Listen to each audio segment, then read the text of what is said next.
बणी उपखंड लौणीपड़ा थाना अंतर्गत लालसाही एनएच 143 पाख सुरेन्द्र मुंडा और ठाकुर मुंडा प्राय 50 जन शिशु और 60 रु ऊर्ध्व महिला और पुरुषों को एकत्र करी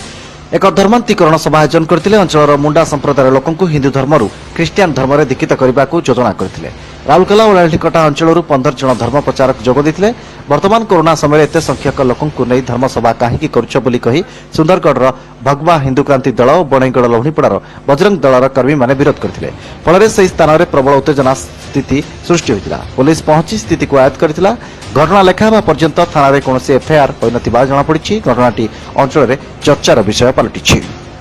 सुंदरगढ़ जिल्लारू अश्विनी महातक रिपोर्ट निंदुक न्यूज।